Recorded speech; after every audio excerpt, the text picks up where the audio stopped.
concluding chapter 6, we say that unless the paragraph, which is verse 7, is a continuation of the quote from Kushtano Oged's commentary, which seems unlikely, its contents have an important bearing on the age of the Shayast La Shayast, as it does not mention Islam by name.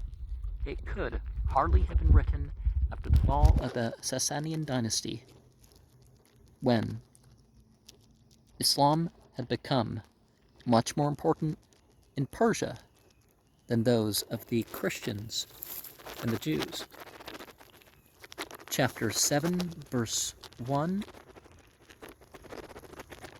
It is necessary to reverence till night, referring to the recitation of the Khurshid Nyayas, or salutation of the sun, which should be performed thrice a day in the Havan, Rapit Vin, and Au Zarin Gaz, are periods of the day. A few sentences in the Nyayas, or formula of salutation, are altered to suit the particular Ga in which it is recited. And about this, he considers that which he does not reference the sun, it will stop.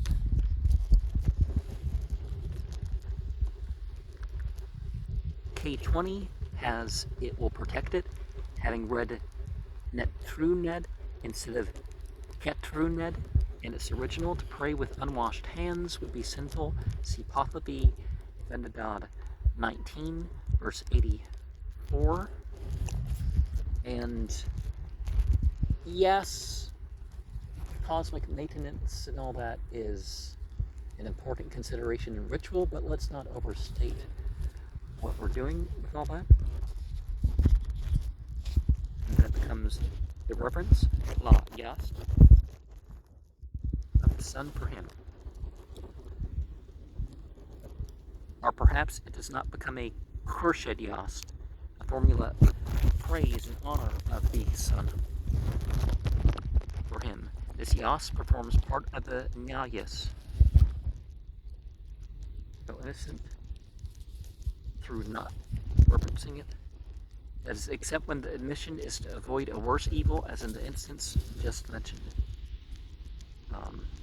The hand washing thing.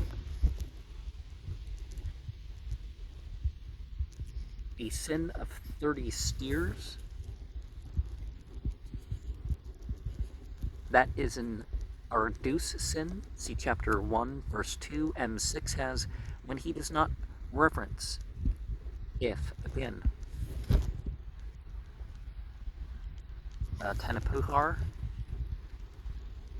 that is a good work sufficient to counterbalance a Tanapuhar sin, which puts the performance of a Nyayas on the same footing as the consecration of a sacred cake or drone, and so of the moon and fire in like manner.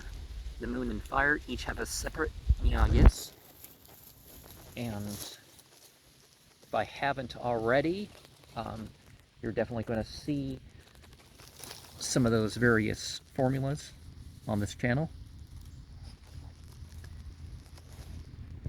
For while one does not utterly destroy corruption, Nasus, that is the demon of corruption, who is supposed to enter and reside in all the filth of the nature of dead matter until expelled or destroyed by cleansing.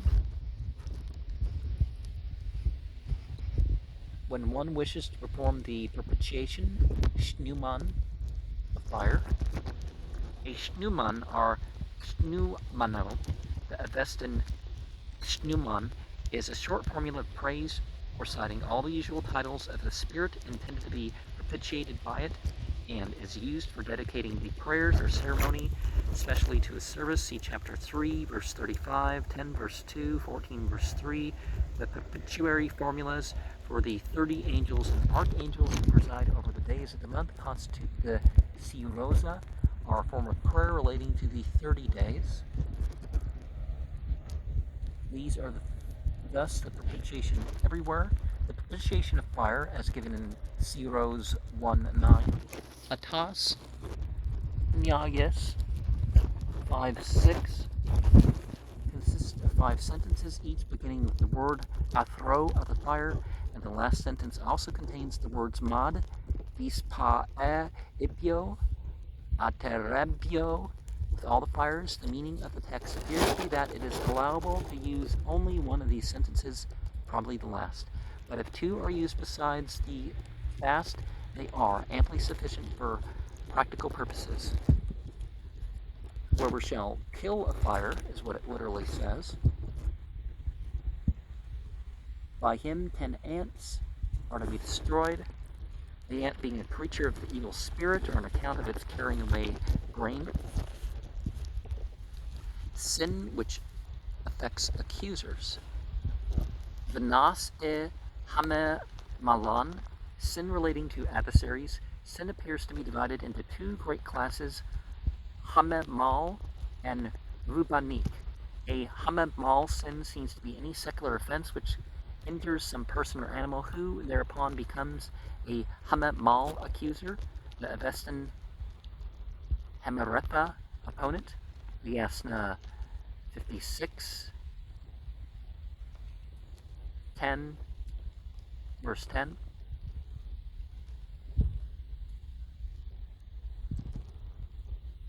But it's not showing that. Okay, that's an odd one. Or maybe they really mean 66, because comma, why not no verse for Yasna LVI? And who must first be satisfied by atonement before confession to the high priest or renunciation of sin can be of any avail for removing the sin. Compare Matthew 5, verse 23 to 26. The Rivayats assert that if a person dies without atoning for a hamamal sin, his soul will be stopped at the Pinbad Bridge, see Bundahis 12:7, on its way to the other world and kept in a state of torment until the arrival of the accuser, and after he is satisfied, the sinner's soul will be disposed of in the usual manner, according to the balance of its good and bad actions. It is also probable that only a man of the good religion or an animal of the good creation can be an accuser. A rubanik sin, on the other hand, seems to be one which affects only the sinner's own soul, and for which the high priest can prescribe a sufficient atonement. It is doubtful, however, whether the Parsis nowadays have any very clear notions of the exact distinction between these 2 classes of sins, although aware of their names, which are mentioned in their Afit, or renunciation of sins. The explanations given in some editions of their Kurda Avesta, or prayer book, are combined to mentioning certain special instances of each class of sin, thus murder, seduction, unnecessary slaughter of cattle, embezzlement, slander, seizing land by force, and a few other evil deeds are stated to be hamamal sins, while unnatural offenses and intercourse with women of another race and religion are said to be urbanic sins. In the Pahlavi Vendadad, these classes of sins are rarely mentioned, but Hema Malan occurs in Pahlavi Vendadad 3, 151, 423, 13, verse 38, Hame Mali in 319, and Rubani in 1338, although perhaps not always in the sense of sin. Well, if one's having an extramarital affair, it's obviously not something acceptable anyways, right? But it can open the door to other things. And putting that, and of another race, really? But the Parsis did kind of put that in, although it seems that Zarathustra, anybody in the empire, you know, would have been allowed to be in the faith, you know. There's no indication that he was like, oh, well, you know, here's here's somebody more of Asia or more of the other side of Europe, or a dark-skinned person or something. There wasn't that sort of implication. I mean, it's possible that there was never anybody of a different race in his circle, but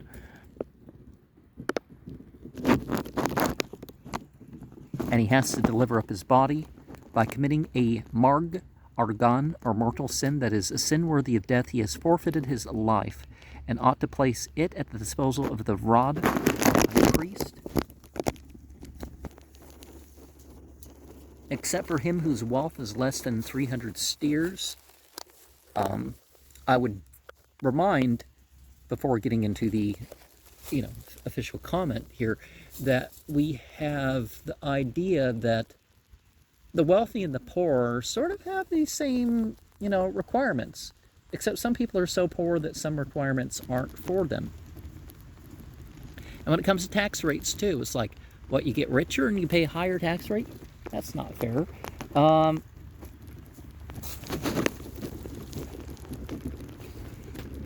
This section, intended to preserve gain for the poor, is evidently out of place here, as it has no connection with the context. With reference to the property qualification for hunting, it appears from a passage in the Persian manuscript MS about the proper dowry for a privileged wife, that 2,000 dirhams of silver were worth 2,300 rupees, and that 2 dirhams were 2¼ tolas. This was written in 1723, when neither the rupee nor the tola were of uniform amount, though now the rupee is exactly a tola weight of silver, as the steer was 4 dirhams. See chapter 1-2. 300 steers would have been 1,380 rupees, or 1,350 tolas of silver, according to the standards mentioned in M5, so that hunting was intended to be confined to those whose property was less than 1,350 to 1,380 rupees. But how this limitation is to be reconciled with the fact that hunting was a favorite pursuit of kings and nobles does not appear, unless it is considered as a sacerdotal protest against that practice, which they do not perform by way of renunciation of sin. That is, in those cases when they do not have the yazison performed as an atonement for sin by order of the high priest after confession, and when they inflict punishment for 3 nights. This appears to refer to the temporal punishment inflicted by order of the high priest for the purpose of saving him from the punishment of 3 nights. In the other world mentioned the Mundahis 30, verse 16. The cutting off his head, he is righteous on the spot. Well, that would certainly pay for things, right? But, for example, Islam doesn't have the cutting off of heads and stuff as punishment. Now, if it happens on the battlefield, it happens on the battlefield. Whatever limb you may, or whatever, even your head if you lose in the middle of war. But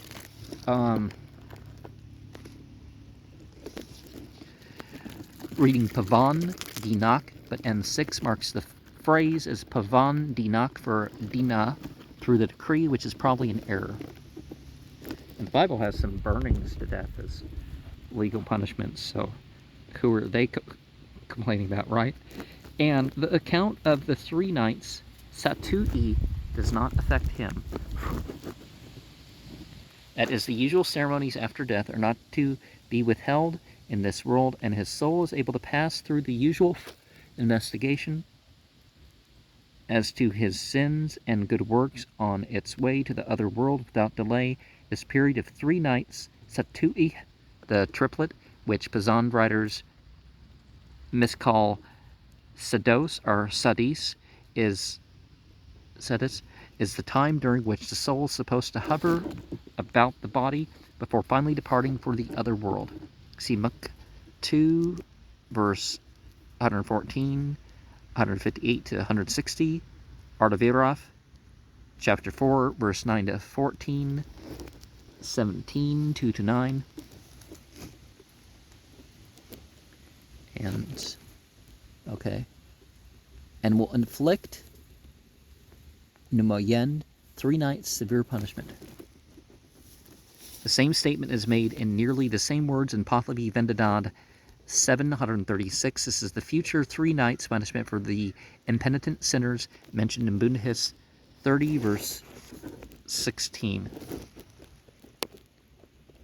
That sin which he knows has assailed him, literally, which he knows thus, it assailed me. It is well for him not to be overlooked by him. Reading Avanisno, but the word can be read Knin Isno, to be made celebrated, to be boasted of.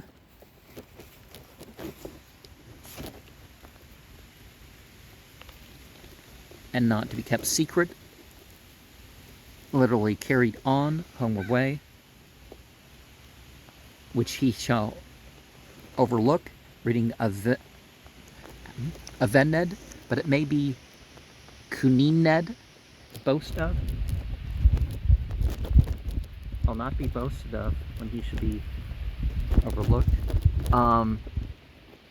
And probably the same as a Farman sin. See chapter 1, verse 1 and 2, and 4, verse 14.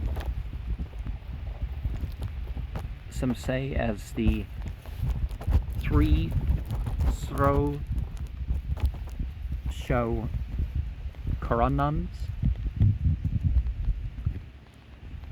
and some say much otherwise, are many things. Ataropod, son of Zarathustra. This Ataropod Zarathustran is mentioned in a manuscript about 500 years old, belonging to Dastur Jamaspje in Bombay, as having lived for 160 years, so about 700 years, and having been supreme high priest for 90 years. He is also mentioned in the 6th book of the Deen card. He may possibly have been the Ataropod mentioned in the Bhopanyas 1.7. But it is hazardous to identify an individual by a single name so common as Ataropod used to be.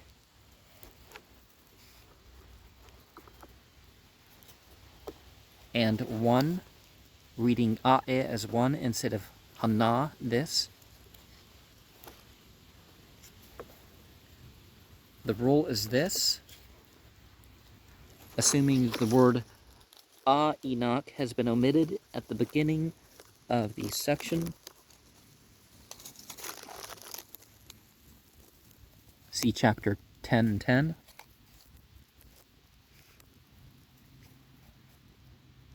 Neryo Song. This cannot be the learned Parsi translator of several Pahlavi texts into Sanskrit who bore the same name and is supposed to have lived in the 15th century, being quoted in the Pahlavi Vendadad, chapter 1.4. He must have been one of the old commentators. Been so much of the same opinion. K20 has homanam, I am instead of ham, the same, a mistake arising from reading I am for ham.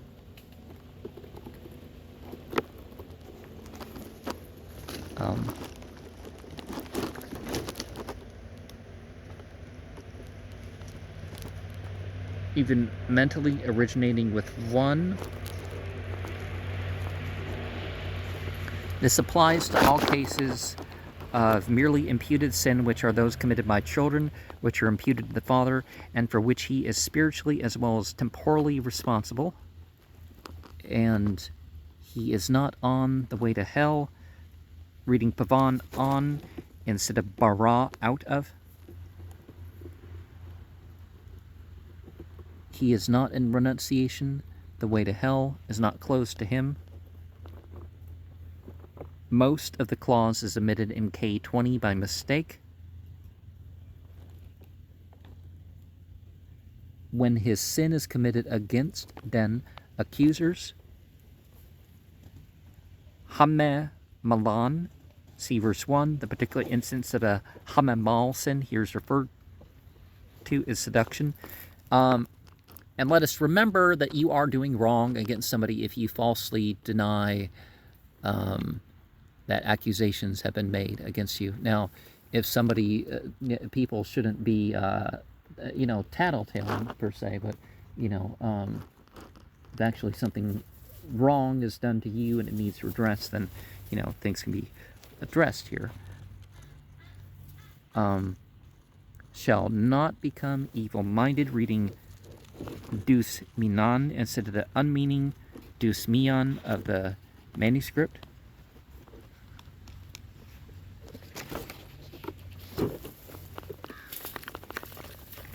And they shall not bring him on unto him, reading ya it yuda instead of the unmeaning ya itam of the manuscript, a being often written very much like M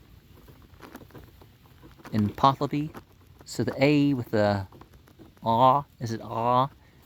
Because, the direct ah, that's probably what they mean. And debt does not make a man wicked. The debtor, if he's engaging in unlawful increase, that would, be something on him too, right? Sin relating to the soul, that is Rubanik sin. Kushtano Buged, see chapter 1, verse 4 note. Nasai Burz Mitro, same note, because we're talking about the chiefly regarded commentators.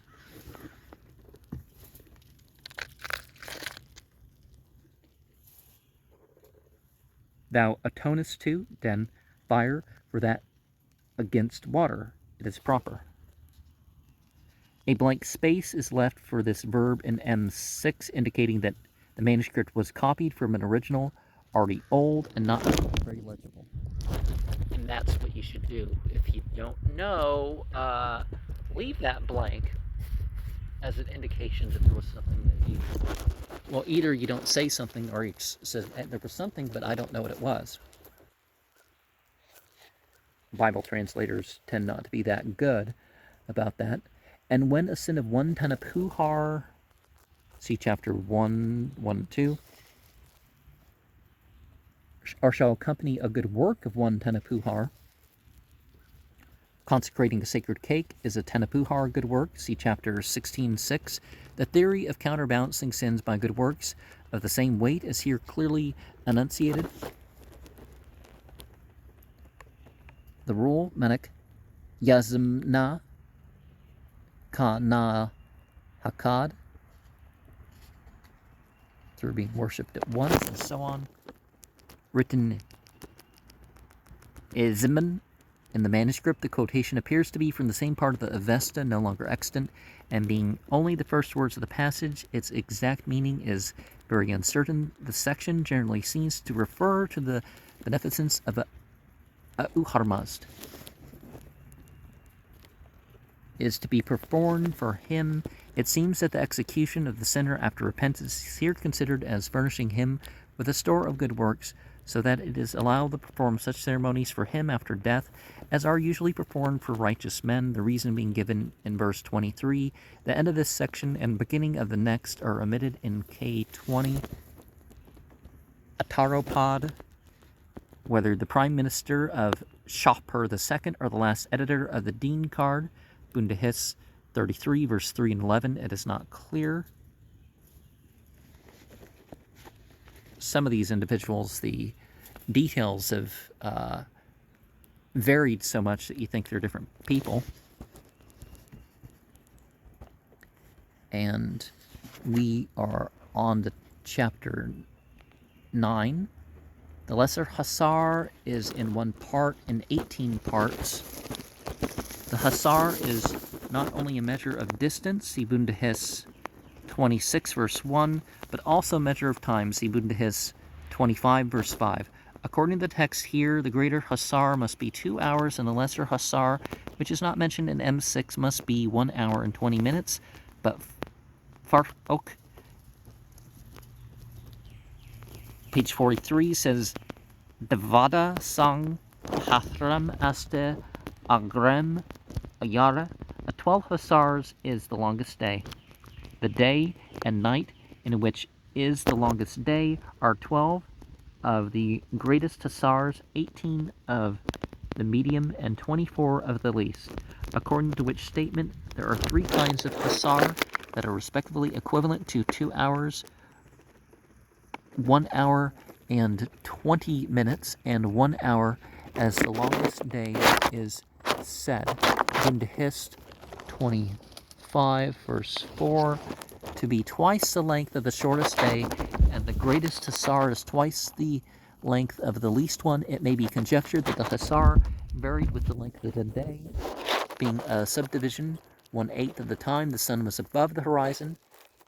This would account for the greatest and least Hussars, which are 1/8 of the longest and shortest days respectively, but it does not account for the medium Hussar, which is not a mean between the two extremes, but 1/9 instead of 1/8 the mean day of 12 hours. If the Hussar of distance were really a parasang, as is sometimes stated, the connection between it and the Hussar of time would be obvious, as the average Hussar of 1 hour and 20 minutes is just the time requisite for walking a parasang, which seems to indeed be stated in Farok, page 42. Don't expect people to learn all the abbreviations and stuff. You should really include the full thing in your note. And mystically, I definitely use that thing of dividing the sunrise to sunset and sunset to sunrise into 12 portions apiece. The priest, Asruk, who passes away in idolatry, or maybe passes over into idolatry. Auz da Yaki now has considered as desolate, Viron. K20 has Giron, grievous. There is one who says he is as a non-Iranian, Anna Iran, country, that he reads Anna Iran instead of Viron in the foregoing statement, and a rumor of this calamity is uttered, or perhaps this calamity is at once announced, which they perform in the fire temple,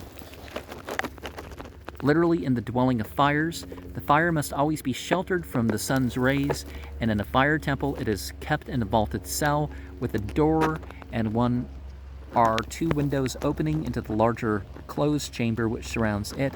Of course, the fire is not what's being worshipped, it's God that's being worshipped with the fire as a tool. His good capabilities engages in the renunciation of sin, K20 as, and it shall happen through his good capabilities. Horvadad and Emerodad, the 2 archangels whose chief duties are the protection of water and plants, respectively. See chapter 15, verse 5, 25 to 29, Bundhis 9:2. So that diligence becomes a vexation this day. This passage does not appear now extant in the Avesta. Well, less than 1/21st of the Avesta is said to exist, so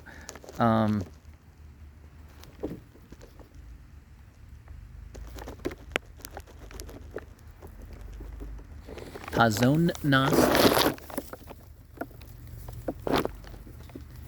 was the 6th Nox, or book of the complete Mazdayastian literature, according to the Dean card, which it calls Pazi or Pazang, but according to the Dini Vagar card, and the Revayats, it was the seventh Nask, called a Pagam.